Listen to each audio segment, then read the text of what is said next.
और बहुत स्वागत है आप सभी का। आपके साथ मैं पल्लवी रविंद्र सिंह। इजराइल हमास युद्ध से एक बहुत बड़ी खबर आई है। युद्ध में अब तक इजराइल का साथ दे रहे अमेरिका ने यू टर्न ले लिया है। अमेरिका ने इजराइल की बम सप्लाई रोक दी है और अब इजराइल के प्रधानमंत्री ने कहा है कि जरूरत पड़ी तो अपने नाखूनों से भी लड़ेंगे, लेकिन हमास को जिंदा नहीं छोड़ेंगे।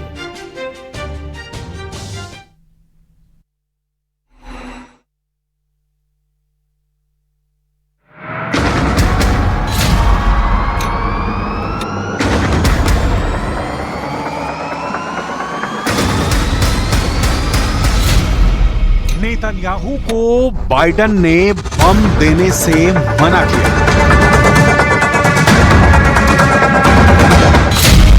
रफा का बारूदी तांडव देख अमेरिका सहमत। युद्ध में इजरायल की जीत अब नामुमकिन है। अब नेतन्याहू के पास एटम बम का ऑप्शन। इजरायल ने गाजा की तबाही के बाद रफा को बारूदी कब्रिस्तान बना दिया है,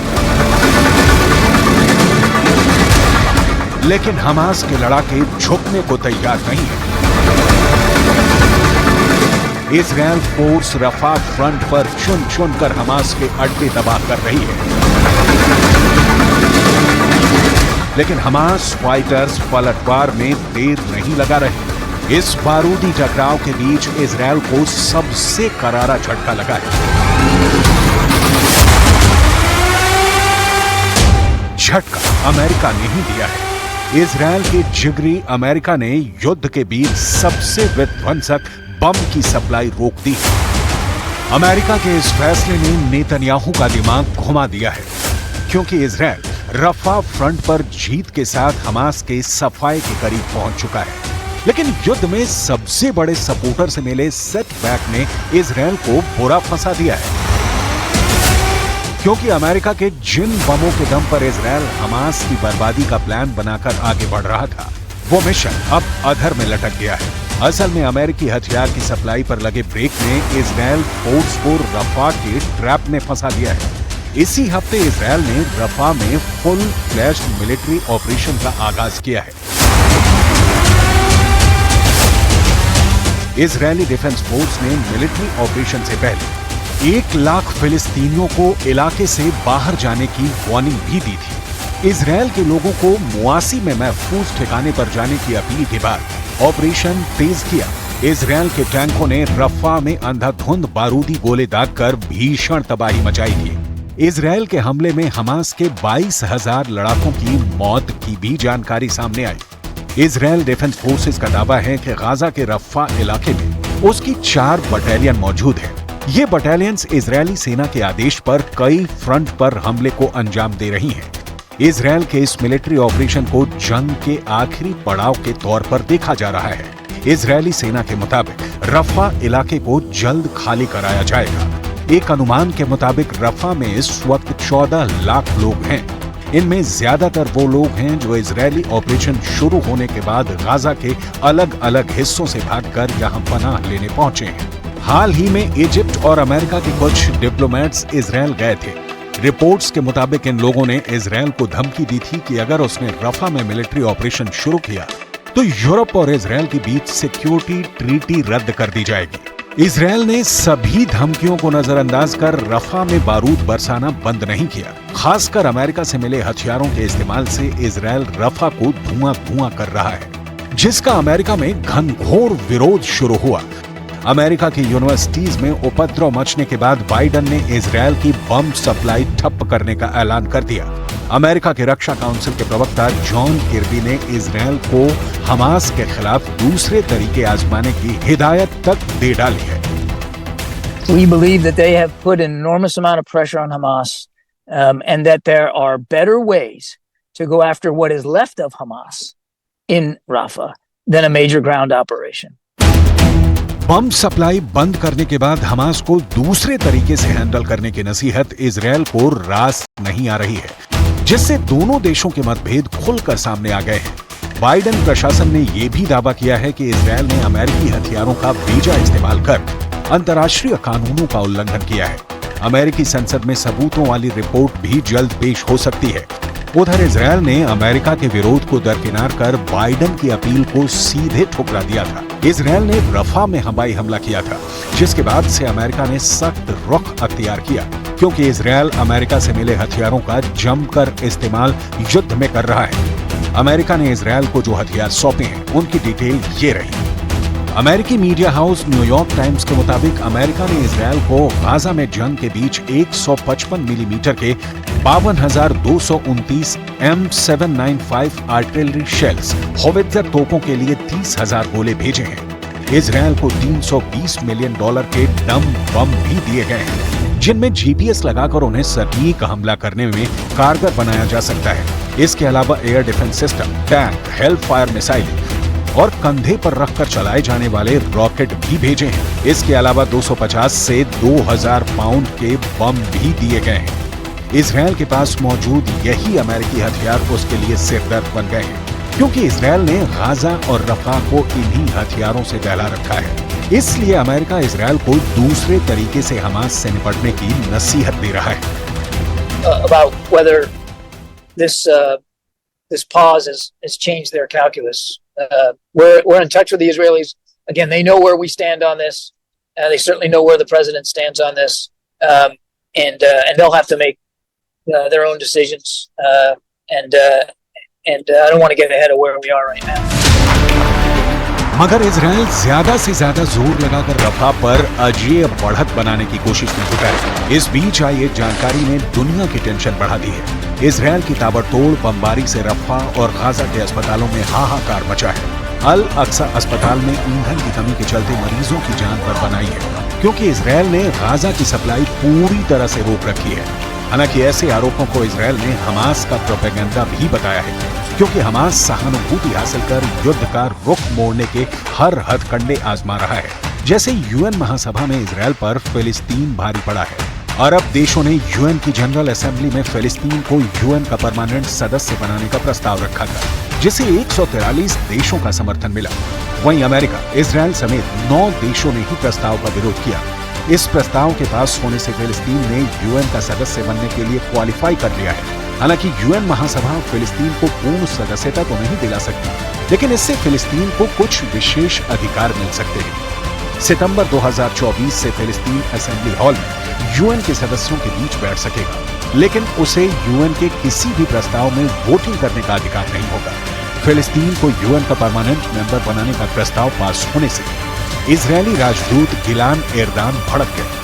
उन्होंने अपनी स्पीच के दौरान यूएन चार्टर को फाड़ दिया। उन्होंने कहा कि वो चार्टर को फाड़कर संयुक्त राष्ट्र को आईना दिखा रहे हैं। मतलब ये कि युद्ध के मैदान से लेकर कूटनीति के दंगल में इजरायल फंसा हुआ है। इजरायल के लिए सबसे बड़ा झटका अमेरिका की बेरुखी है। अगर अमेरिका ने जंग में इजरायल का साथ छोड़ा तो वो कहीं का नहीं रहेगा। इजरायल के पड़ोसी दुश्मनों की एकता दिन ब दिन बढ़ती जा रही है। अरब मुल्कों की घेरेबंदी से भी इजरायल को खतरा है। ऐसे में अगर बाइडेन ने नेतन्याहू को अलग थलग किया तो फिर युद्ध का दायरा बढ़ना तय है। इजरायल के पास सभी दुश्मनों से निपटने के लिए एटम बम के सिवा कोई और विकल्प भी नहीं बचेगा। लेकिन नेतन्याहू ने एटम बम की आशंका को खारिज करते हुए साफ किया है कि इजरायल हमास से अकेले निपटने का गोला बारूद रखता है।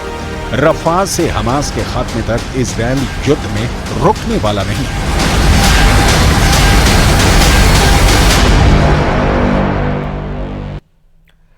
रफा में जो खून बह रहा है उसका बदला लेने के लिए हिजबुल्लाह ने आग लगा दी है।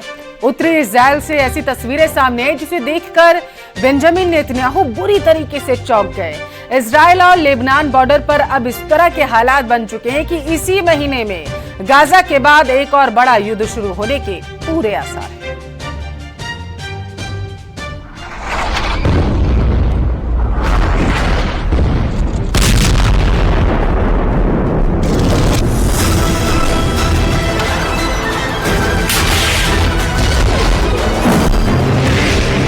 इजरायल में आग लग गई है।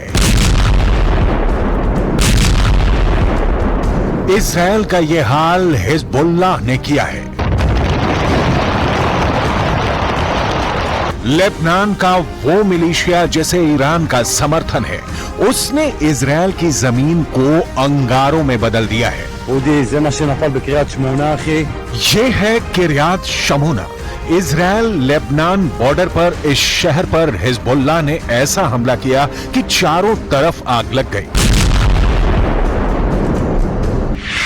किर्यात शमोना की लोकेशन देखिए और यहां से लेबनान बॉर्डर की दूरी समझिए।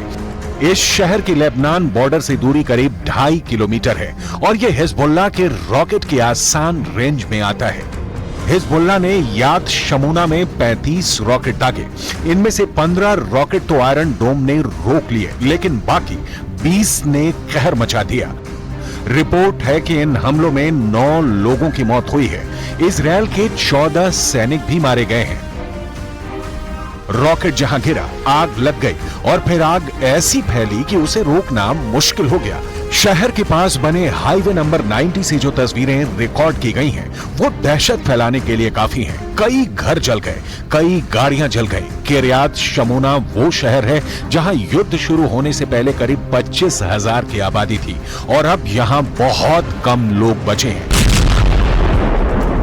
ज्यादातर लोग शहर छोड़कर जा चुके हैं, लेकिन हिजबुल्लाह का पहला टारगेट यही शहर लगातार बना हुआ है। इजराइल में हिजबुल्लाह का टारगेट नंबर 1 बन चुका है किर्यात शमोना। किर्यात शमोना में हिजबुल्लाह के हमले का सायरन रोज बजता है। हिजबुल्लाह के रॉकेट कभी भी दागे जा सकते हैं। किर्यात शमोना में इजराइल का आयरन डोम फेल साबित हो रहा है, जिसका स्ट्राइक रेट पहले 98% था, अब वो 50% रॉकेट भी नहीं रोक पा रहा है। हिजबुल्लाह इस वक्त इजराइल पर कत्यूशा रॉकेट से हमले कर रहा है। इनकी रेंज 2.5 किलोमीटर से लेकर 11 किलोमीटर तक है। किर्यात शमोना पर हिजबुल्लाह जो रॉकेट फायर कर रहा है, उसकी रेंज 2.5 किलोमीटर से 4 किलोमीटर के बीच है।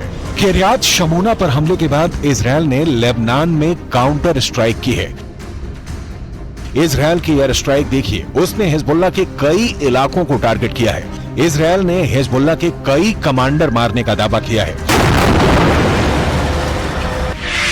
इजराइल के टारगेट पर रहे हिजबुल्लाह के कई ठिकाने ख्याम, राब अल तथली, देर सिरियान, इताश शब, महबी और ओदीसे, ये वो इलाके हैं जहां से हिजबुल्लाह इजराइल पर अटैक कर रहा है और यहीं पर इजराइल अब बारूद बरसाने लगा है। פונה ואומר מכאן לאויבי ישראל ולחבריה הטובים ביותר, אי אפשר להכניע את מדינת ישראל, לא את צה"ל, לא את משרד הביטחון, לא את מערכת הביטחון ולא את מדינת ישראל. אנחנו נעמוד, נשיג את המטרות שלנו, נכה את החמאס, נדביר את החיזבאללה ונביא ביטחון. इस वक्त हिजबुल्लाह की एंटी टैंक मिसाइल इजराइल के लिए सबसे बड़ा चैलेंज बनी हुई है। हिजबुल्लाह चुन चुन कर इजराइल के खुफिया ठिकानों को निशाना बना रहा है। इजराइल लेबनान बॉर्डर पर दागी गई एंटी टैंक मिसाइलें देखिए। पहला फायर, टारगेट खत्म। दूसरा फायर, टारगेट खत्म। अक्टूबर 2023 से मई 2024 तक इजराइल और हिजबुल्लाह के बीच इस तरह की लड़ाई अब बड़ी सर्जिकल स्ट्राइक का रूप ले रही है।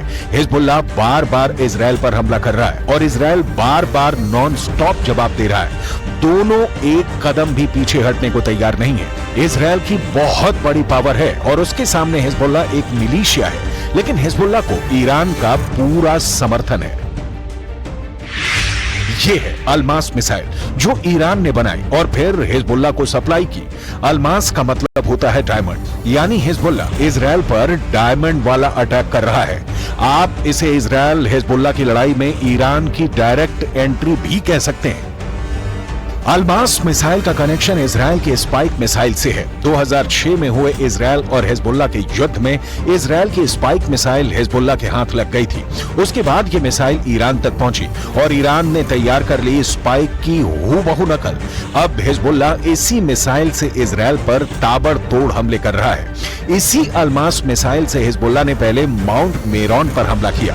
ये जगह लेबनान इजराइल बॉर्डर पर तैनात है और यहाँ टारगेट किया आयरन डोम के रेडार को। माउंट मेरॉन पर एक ही हमले में बहुत ही सटीक तरह से उसे उड़ा डाला। इसी रेडार से इजराइल हिजबुल्लाह के रॉकेट को ट्रैक कर रहा था।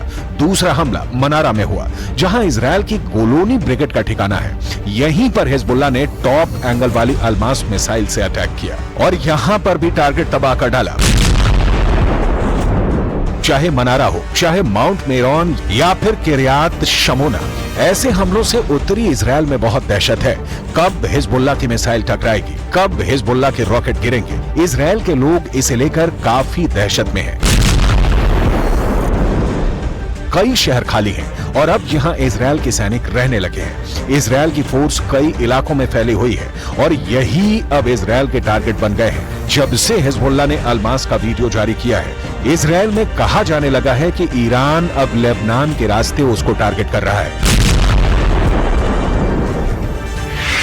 अलमास मिसाइल 3 तरह की होती है। अलमास 1 इसकी रेंज है 4 किलोमीटर, अलमास 2 इसकी रेंज है 8 किलोमीटर, अलमास 3 इसकी रेंज है 16 किलोमीटर।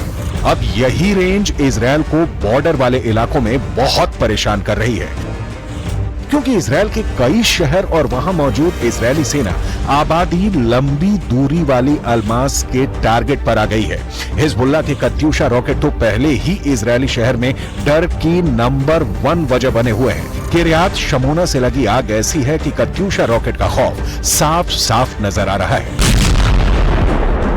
बदला इजराइल भी बराबर ले रहा है और उसने लेबनान के इलाकों में लगातार बम बरसाए हैं। यहाँ चलती हुई कार को मिसाइल से उड़ा दिया गया। ऐसे ही कई और जगहों पर हमला हुआ है, जिसमें हिजबुल्लाह की लीडरशिप के बड़े हिस्से को खत्म करने का दावा इजराइल कर रहा है। अगले कुछ दिन लेबनान और इजराइल के बॉर्डर पर बहुत कुछ खतरनाक होने जा रहा है। किरियात शमोना में लगी आग ने नेतन्याहू और इजराइल की मिलिट्री लीडरशिप पर बहुत बड़ा दबाव बना दिया है।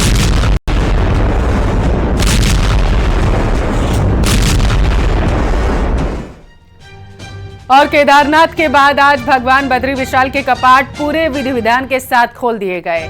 कपाट खुलने के वक्त हजारों की संख्या में श्रद्धालु वहां मौजूद रहे। अगले 6 महीने तक श्रद्धालु यहां दर्शन कर सकेंगे।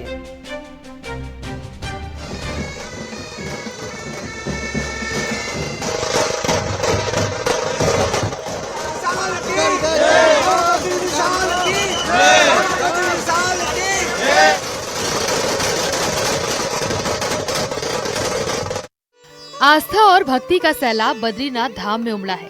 सुबह ठीक 6 बजे पूरे विधि विधान के साथ भू बैकुंठ बद्री विशाल के कपाट आम श्रद्धालुओं के लिए खोल दिए गए।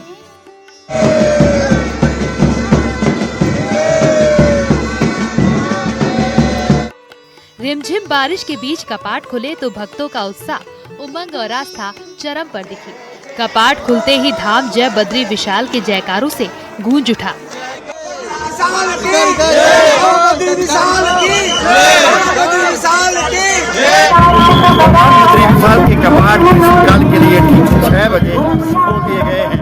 आज से भगवान बद्री विशाल की विशेष पूजा अर्चना अब यानी कि रावल जी करेंगे 6 माह तक। जहां शीतकाल में नारद भगवान बद्री विशाल की पूजा अर्चना करते थे, तो वहीं कपाट खुलने के बाद अब नर के रूप में रावल जी भगवान बद्री विशाल की पूजा अर्चना करेंगे। आर्मी बैंड एवं ढोल नगाड़ों की मधुर धुन और स्थानीय महिलाओं के पारंपरिक संगीत और नृत्य के साथ भगवान बद्री विशाल की स्तुति ने श्रद्धालुओं को मंत्रमुग्ध कर दिया। धाम में हर कोई भक्ति से लबरेज दिखाई दिया।